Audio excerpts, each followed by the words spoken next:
ओम श्री विष्णवे नमः। प्रिय भक्तजनों, आप सभी को कार्तिक मास की पूर्णिमा की हार्दिक शुभकामनाएं। हमारे शास्त्रों में बताया गया है कि श्री सत्यनारायण व्रत कथा का पाठ करने से व्यक्ति को 1000 यज्ञ करने के बराबर पुण्य फल की प्राप्ति होती है।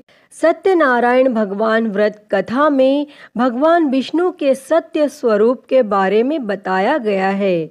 इस व्रत का पाठ करने से घर में सुख समृद्धि का वास होता है और भगवान विष्णु की कृपा हमेशा बनी रहती है। प्रिय भक्तों, हमारे शास्त्रों के अनुसार हर महीने पड़ने वाली पूर्णिमा के दिन श्री सत्यनारायण भगवान की कथा सुनना या अपने घर में श्री सत्यनारायण भगवान की पूजा करवाना बहुत ही शुभ माना जाता है। इससे भगवान श्री हरि विष्णु और माता लक्ष्मी की कृपा सदैव सभी पर बनी रहती है। तो आज हम इस पूर्णिमा के अवसर पर श्री सत्यनारायण भगवान की संपूर्ण व्रत कथा सुनेंगे। तो आप सभी भक्तजन बड़ी ही श्रद्धा, ध्यान पूर्वक और प्रसन्न चित्त मन से भगवान श्री हरि विष्णु जी के कमल चरणों का ध्यान करते हुए इस कथा को सुनिए। तो सभी प्रेम से बोलिए, श्री सत्यनारायण भगवान की जय, सर्व देवी देवता की जय। एक बार नैमिषारण्य में तपस्या करते हुए शौनकादिक ऋषियों ने सूत जी से पूछा कि जिसके करने से मनुष्य मनोवांछित फल प्राप्त कर सकता है, ऐसा व्रत या तप कौन सा है। तब सूत जी ने कहा कि एक बार श्री नारद जी ने भी श्री विष्णु भगवान से ऐसा ही प्रश्न किया था। तब श्री विष्णु भगवान ने उनके सामने जिस व्रत का वर्णन किया था वही मैं आपसे कहता हूँ। प्राचीन काल में काशीपुरी में एक अति निर्धन और दरिद्र ब्राह्मण रहता था। वह भूख प्यास से व्याकुल हो भटकता फिरता था। एक दिन उसकी दशा से व्यतीत होकर विष्णु भगवान ने बूढ़े ब्राह्मण के रूप में प्रकट होकर ब्राह्मण को सत्यनारायण व्रत का विस्तार पूर्वक विधान बतलाया और अंतर ध्यान हो गए। तब ब्राह्मण अपने मन में श्री सत्यनारायण व्रत को करने का निश्चय करके घर लौट आया और इसी चिंता में उसे रात भर नींद नहीं आई और सवेरा होते ही वह सत्यनारायण के व्रत का संकल्प करके भिक्षा मांगने के लिए चल दिया और उस दिन उसे थोड़े ही परिश्रम में बहुत अधिक धन धान्य भिक्षा में प्राप्त हुआ और सायंकाल घर पहुंचकर उसने बड़ी श्रद्धा के साथ श्री सत्यनारायण भगवान का विधि पूर्वक पूजन किया और भगवान सत्यदेव की कृपा से वह थोड़े ही दिनों में धनवान हो गया और वह जब तक जीवित रहा तब तक महीने के महीने श्री सत्यनारायण का व्रत और पूजन करता रहा। और वह ब्राह्मण देह छोड़ने के बाद वह विष्णु लोक को गया। तब सूत जी पुनः बोले कि एक दिन वह ब्राह्मण अपने बंधु बांधवों के साथ बैठे ध्यान मग्न हो श्री सत्यदेव की कथा सुन रहे थे। तभी भूख प्यास से व्याकुल एक लकड़हारा वहां जा पहुंचा और वह भी भूख प्यास भूलकर कथा सुनने बैठ गया और कथा की समाप्ति पर उसने प्रसाद ग्रहण किया और जल पिया। फिर उसने ब्राह्मण से इस कथा के बारे में पूछा तो उसने बताया कि यह सत्यनारायण जी का व्रत है जो मनोवांछित फल देने वाला है। पहले मैं बहुत दरिद्र था और इस व्रत के प्रभाव से ही मुझे यह सब वैभव प्राप्त हुआ है। तब यह सुनकर लकड़हारा बहुत प्रसन्न हुआ और मन ही मन श्री सत्यनारायण के व्रत और पूजन का निश्चय करता हुआ लकड़ी बेचने के लिए बाजार की ओर चल पड़ा और उस दिन लकड़हारे को लकड़ियों का दुगना दाम मिला और उन्हीं पैसों से उसने केले, दूध, दही आदि पूजन की तमाम सामग्री खरीद ली और घर चला गया और घर पहुंचकर उसने अपने कुटुंबियों और पड़ोसियों को बुलाकर विधि पूर्वक सत्यनारायण का पूजन किया और सत्यनारायण की कृपा से वह थोड़े ही दिनों में संपन्न हो गया। तब सूत जी ने फिर कहा कि प्राचीन काल में उल्का मुख नाम का एक राजा था। वह और उसकी रानी दोनों बड़े धर्मनिष्ठ थे।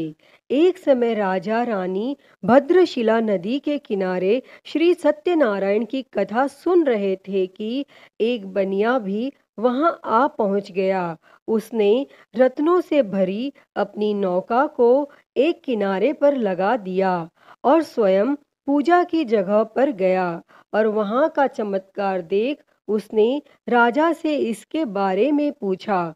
तब राजा ने बताया कि हम विष्णु भगवान का पूजन कर रहे हैं और यह व्रत सभी मनोकामनाएं पूर्ण करने वाला है।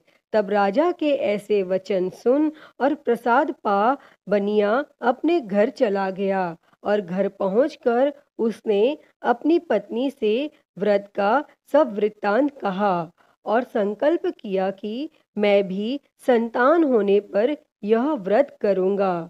और उसकी पत्नी का नाम लीलावती था और सत्यदेव की कृपा से वह कुछ ही दिनों बाद गर्भवती हो गई और 10 महीने पूरे होने पर उसने एक कन्या को जन्म दिया। कन्या का नाम कलावती रखा गया और वह चंद्रमा की कलाओं के समान नित्य प्रति बढ़ने लगी। एक दिन अवसर पाकर लीलावती ने अपने पति को सत्यदेव का व्रत करने की बात याद दिलाई तो उसने कहा कि मैं यह व्रत कन्या के विवाह के समय करूंगा। और यह कहकर बनिया अपने कारोबार में लग गया और जब उसकी कन्या विवाह के योग्य हो गई तो उसने दूतों द्वारा खोज कराकर कंचनपुर नगर के एक बनिए के सुंदर सुशील और गुणवान बालक के साथ विवाह कर दिया। फिर भी बनिए ने सत्यनारायण का व्रत नहीं किया और इससे श्री सत्यनारायण अप्रसन्न हो गए। और कुछ दिनों बाद बनिया अपने दामाद को साथ लेकर समुद्र के किनारे रत्नसारपुर में व्यापार करने लगा। एक दिन रत्नसारपुर के राजा चंद्रकेतु के खजाने से चोरों ने बहुत सा धन चुरा लिया। तब राजा के सिपाही चोरों का पीछा कर रहे थे।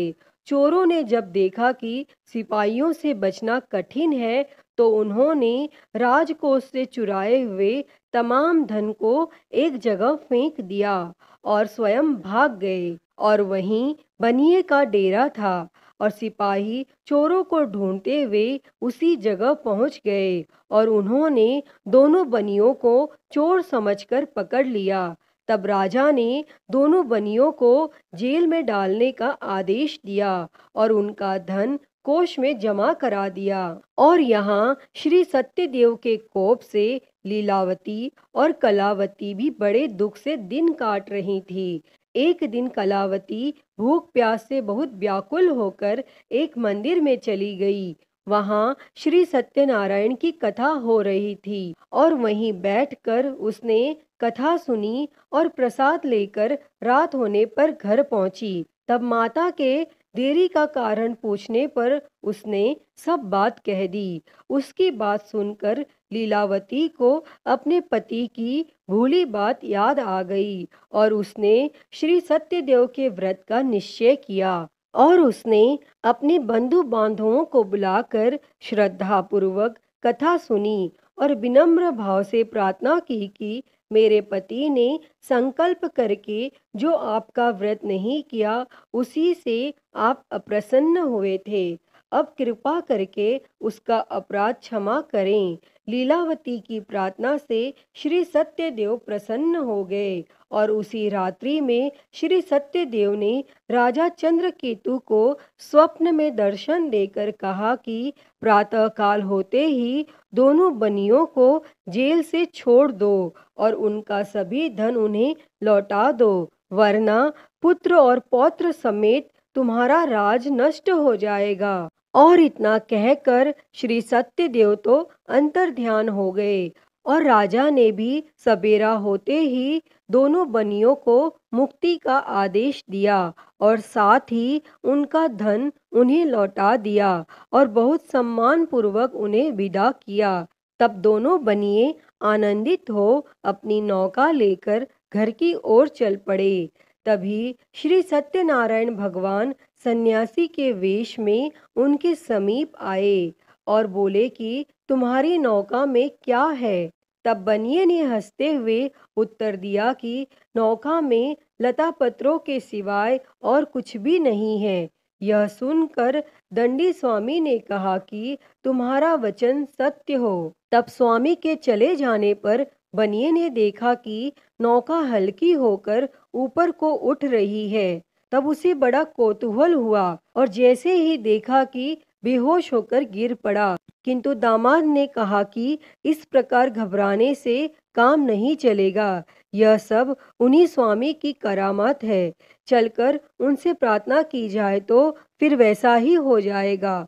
तब दामाद की बात मानकर बनिया स्वामी के पास पहुंचकर उनके चरणों में गिर पड़ा और बार बार उनसे क्षमा मांगने लगा और उनकी विनीत प्रार्थना से भगवान ने प्रसन्न होकर उसे इच्छित वरदान दिया और स्वयं उसी जगह अंतर्ध्यान हो गए। तब बनियों ने नाव के पास जाकर देखा तो वह धन रत्नों से भरपूर थी। तब उन्होंने वहीं श्री सत्यदेव का पूजन किया और कथा सुनी। फिर वह घर की ओर चल दिए और अपने नगर के समीप पहुंचकर बनिए ने लीलावती के पास अपने आने का समाचार भेजा और लीलावती उस समय श्री सत्यनारायण की कथा सुन रही थी। तब उसने अपनी पुत्री कलावती से कहा कि तुम्हारे पति और पिता आ गए हैं, मैं उनके स्वागत के लिए चलती हूँ। तुम भी प्रसाद लेकर शीघ्र ही नदी तट पर पहुँच जाना। और कलावती प्रसन्नता के कारण इतनी विमुग्ध हो गई कि वह कथा का प्रसाद लेना भी भूल गई और तुरंत ही नदी के तट की ओर दौड़ पड़ी।